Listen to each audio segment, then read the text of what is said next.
How everybody doing tonight, ladies and gentlemen? Man, what a day in the NFL today. Holy free holidays, man. What a freaking day in the NFL. All the games that went down tonight.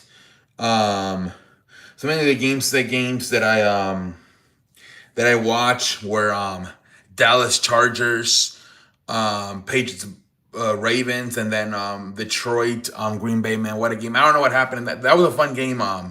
The the first one, Dallas and Chargers. I don't know what the hell happened to um well, let's start with the Detroit Green Bay, man. What a game that was. Excuse me, Detroit Pittsburgh. I beg your pardon. What a game that was, man. Pittsburgh led by a while there. At the end, man, that fucking final play, man, by by Detroit, freaking weird ass play, man. Detroit like 23-10 at one point. Excuse me. Pittsburgh led 23-10 at one point. Detroit came all the way back, man. 29-24 was the final score.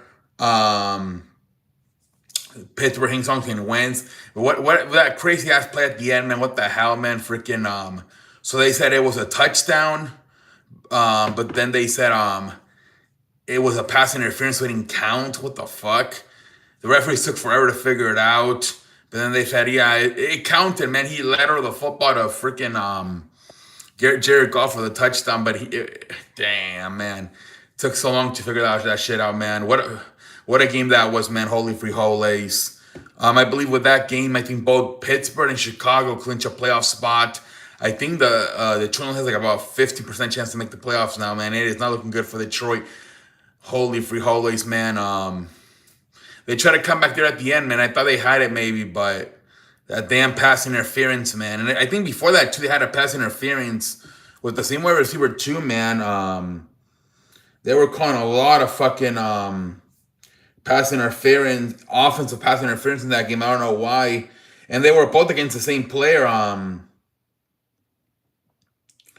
don't know why the hell they were calling so many fucking pass interference, man. Offensive, but yeah, man, what a game, man. I think DK Metcalf got punched the fan. Holy free holidays. Probably gonna get suspended. But anyways, man, what a fucking game. Detroit holds, excuse me, Pittsburgh holds on and wins it. Fucking 29-24. Pittsburgh wins it. The other game I saw, let's see here, what's Dallas Chargers, man. This was a fun game, like in the beginning. But I don't know what the hell happened to Dallas next, man. They just stopped scoring. I think it was like what was it, like 17-14 at halftime. Dallas was winning. And then I think the final score ended up being like fucking 34-17 Chargers. Dallas just stopped scoring for some reason, man. And Chargers, man, win the damn game. Chargers, man, they're really playing good football right now, man, are the Chargers. Holy free holidays, man. And then at night, man, the fucking Patriots and Baltimore. I don't know what the hell happened in that game too, man. Lamar Jackson got hurt. They said he hurt his back. Man, I think they were winning, what was it, 24-13 in the fourth quarter. Baltimore was winning the game, and the fucking Patriots come back and win it 28-24, man. Holy free holidays. Another fucking collapse. Damn, man. Holy free holidays, man. Those two games were probably the best I saw, man. Detroit, Pittsburgh, and freaking Baltimore Patriots, man. Freaking fun ass games. But it does make you wonder, obviously, if Lamar Jackson would have finished the game, what would have happened, man? Maybe Baltimore holds on and wins it, man. So another pendejo play, Mark Andrews tried to ladder the football. I think it was to Zane Flowers or somebody, and freaking ended up fumbling it, pendejo face, man. Jesus Christ. But anyways, let's go around the whole NFL and then we'll call it a night. So you had the freaking the Saints beat the Jets 29-6. Bills beat the Browns 23-20. Titans beat the Chiefs 25-9. Now they're saying that Gardner Minshew tore his ACL. Jesus Christ. This Christmas slate's not looking good at all, ladies and gentlemen. It is, this Christmas slate is not looking fun for the NFL on Thursday, man. It is not, with all the damn injuries and other teams being kind of mathematically eliminated from the playoffs, man. Chargers beat the Cowboys 34-17. Vikings 16-13 beat the Giants. Carolina 23-20 beat the Tampa Bay Buccaneers. That was another fun game. Carolina wins with an interception. Cincinnati beats Miami 45-21.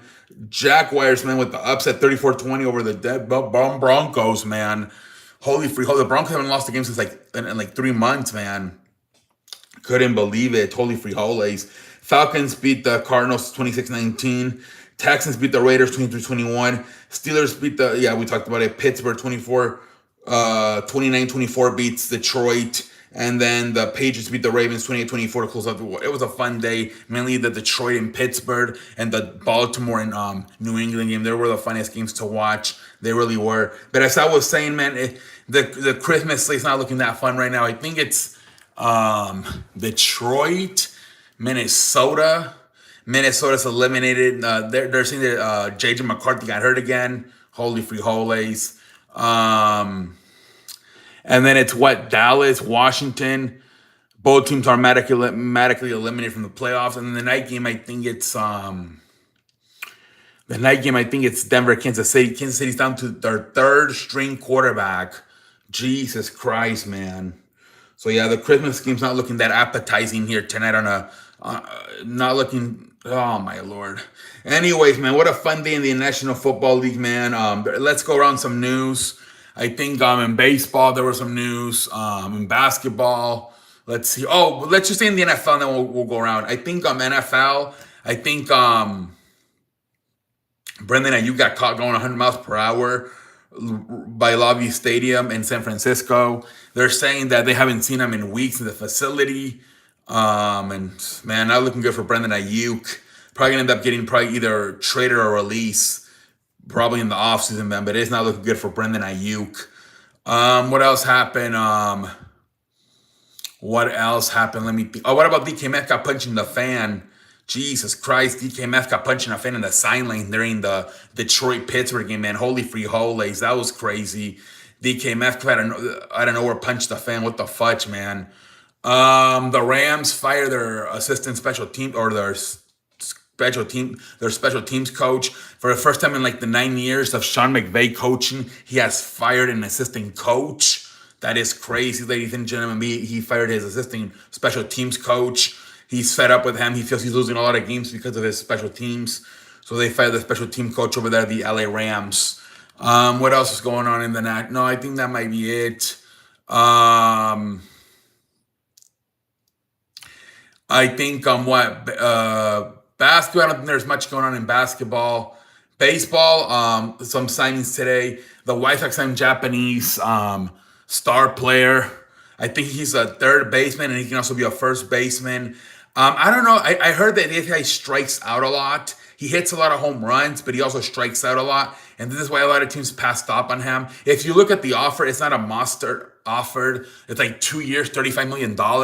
Obviously, you're telling me that the Yankees or the Mets, if they really wanted to, they couldn't have matched this. So this is a guy they probably don't believe in that much. And this is more like a prove-it deal. Probably going to go into the White Sox. It's a small stadium, a home run stadium. Probably going to maybe try to get at least 35 home runs and try to show the Major League, I'm actually good. Apparently that was a thing that a lot of people are scared that the batting average is going to be very low and there's going to be a bunch of strikeouts. And that's why, because like I said, anybody could have really afforded any MLB team 2-year deal worth $35 million. So this is telling you that a lot of teams just don't believe in this guy. He's going to have to prove himself. We'll see if he turns out to be a monster. He'll be available once again in a few years for everybody else. So we'll see what happens. And then I think the Red Sox trade for Wilson Contreras. So the Red Sox acquire Wilson Contreras, man. I think they're saying that he might not even be catcher. They might move him to first base over there in the Red Sox, Wilson Contreras. We'll see how that goes. I think final one, I think is Jake Paul. They're saying he made about $91 million on Friday fighting Anthony Joshua. So that's a lot of money, man. It's worth getting your jaw broken, man, if you ask me. And eventually, it's like playing the lottery, but you're going to win the $91 million, but in the process, you're going to have to punch in the jaw. I think most people would take it. And he's probably going to come back. The McGregor one could finally make sense because McGregor's gonna think, oh, I can beat him. He just got his ass kicked, right? But I mean, you looked at Jake Paul. He's also beating guys like Tyron Woodley, Anderson Silva, and Nate Diaz. So he would be a lot more capable of beating Conor McGregor. So that might be the fight where it's at next, man. Jake Paul versus Conor McGregor in the future, honestly. So a lot of people are gonna think that Conor McGregor is gonna win, right? But Jake Paul has beaten a bunch of MMA fighters. So that might be the next one, man. Honestly, for Jake Paul, if he really wants to make another $1 million, man, versus Conor McGregor. Obviously, KSI could be a good one. Tommy Fury's rematch. There's still some fights out there where Jake Paul could make a lot of money.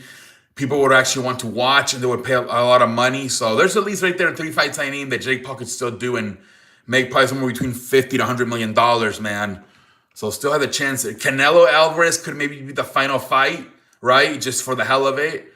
Again, you're gonna get your ass kicked, but you're gonna make so much money, it might not even matter. But as far as the other 3, like I said, I think he's highly capable of beating all 3. Tommy Fury, KSI, and Conor McGregor. But we'll see what the fudge happens. I think that is it.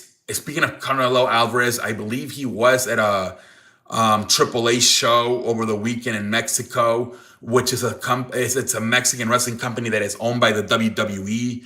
So he was there. He appeared with a bunch of wrestlers over there in Mexico. That was a fun time for Canelo Alvarez. Canelo Alvarez has said in the past there are talks about working with the WWE. We saw years ago Mayweather wrestled at WrestleMania versus the Big Show.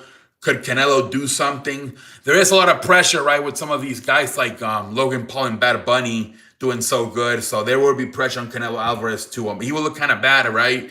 Hey, Bad Bunny, he was awesome, and you're an athlete, and so that would be the problem, right? There's some pressure now by the way Logan Paul and Bad Bunny. That's what I heard with Travis Scott, that they were not satisfied with his progression, right? Because they were comparing him to Bad Bunny. They're like, oh my God, no.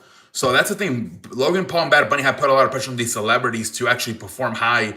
Even the Jelly Roll guy, right? He didn't have to put up a performance at SummerSlam. So yeah, man. But we'll see what the fudge happens. All right, ladies and gentlemen, I'm gonna go ahead and call it a night. What a day in football. All right, ladies and gentlemen.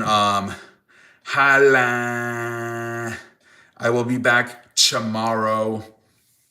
Have a good night, everybody, ladies and gentlemen.